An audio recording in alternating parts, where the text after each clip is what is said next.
November 9th, 2025, Daily Bread. Passage 2 Chronicles, chapter 9, verse 1 to verse 31. Key verse 8. Title: Solomon's Fame and Wealth. When the queen of Sheba heard of Solomon's fame, she came to Jerusalem to test him with hard questions.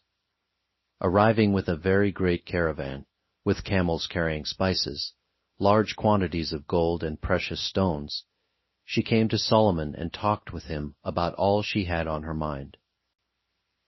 Solomon answered all her questions. Nothing was too hard for him to explain to her. When the queen of Sheba saw the wisdom of Solomon, as well as the palace he had built, the food on his table, the seating of his officials, the attending servants in their robes, the cupbearers in their robes, and the burnt offerings he made at the temple of the Lord, she was overwhelmed. She said to the king, "The report I heard in my own country about your achievements and your wisdom is true. But I did not believe what they said until I came and saw with my own eyes. Indeed, not even half the greatness of your wisdom was told me.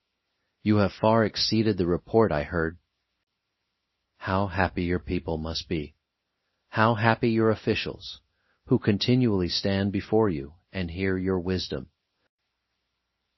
Praise be to the Lord your God, who has delighted in you and placed you on his throne, as king to rule for the Lord your God.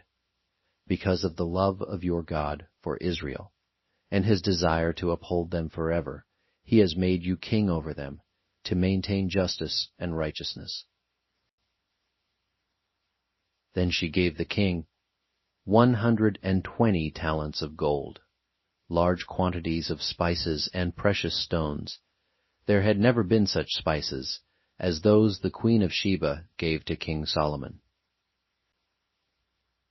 The servants of Hiram and the servants of Solomon brought gold from Ophir. They also brought algum wood and precious stones.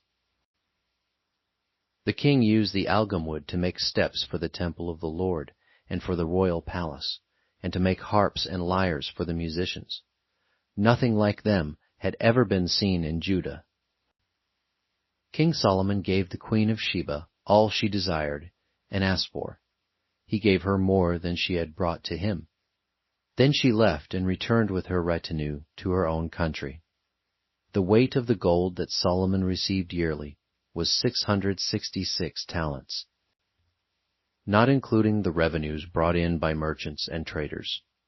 Also, all the kings of Arabia and the governors of the territories brought gold and silver to Solomon. King Solomon made 200 large shields of hammered gold. 600 shekels of hammered gold went into each shield. He also made 300 small shields of hammered gold, with 300 shekels of gold in each shield. The king put them in the palace of the forest of Lebanon. Then the king made a great throne covered with ivory and overlaid with pure gold. The throne had 6 steps, and a footstool of gold was attached to it. On both sides of the seat were armrests, with a lion standing beside each of them. 12 lions stood on the 6 steps, one at either end of each step. Nothing like it had ever been made for any other kingdom. All King Solomon's goblets were gold, and all the household articles in the palace of the forest of Lebanon were pure gold. Nothing was made of silver, because silver was considered of little value in Solomon's day. The king had a fleet of trading ships, manned by Hiram's servants.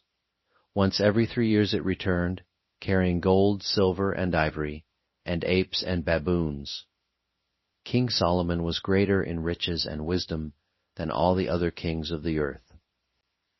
All the kings of the earth sought audience with Solomon, to hear the wisdom God had put in his heart.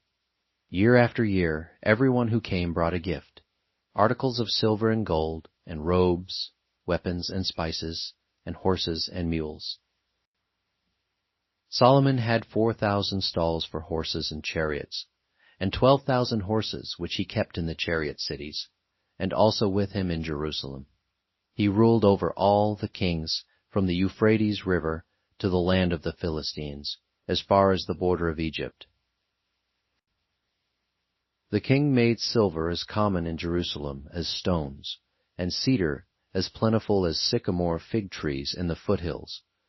Solomon's horses were imported from Egypt and from all other countries. As for the other events of Solomon's reign, from beginning to end, are they not written in the records of Nathan the prophet, in the prophecy of Ahijah the Shilonite, and in the visions of Iddo the seer concerning Jeroboam son of Nebat? Solomon reigned in Jerusalem over all Israel 40 years.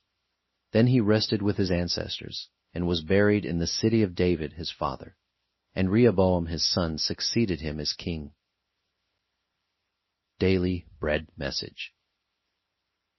Solomon's reputation as a man who had received God's wisdom spread to many nations.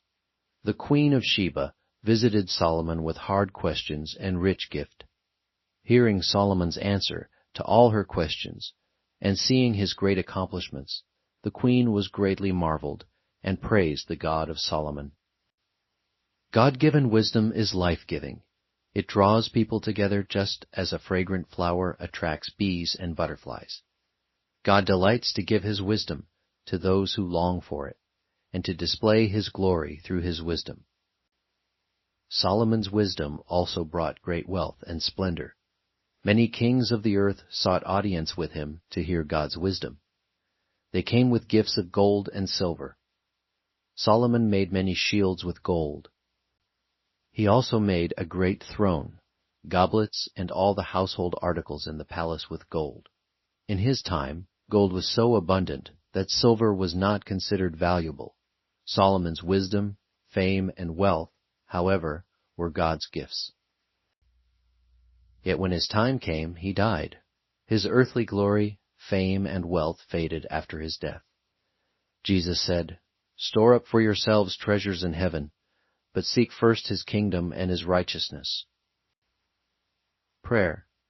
Lord, help me pursue heavenly treasures, and store them up in heaven by seeking Your kingdom and righteousness first. One word: invest in heavenly treasures.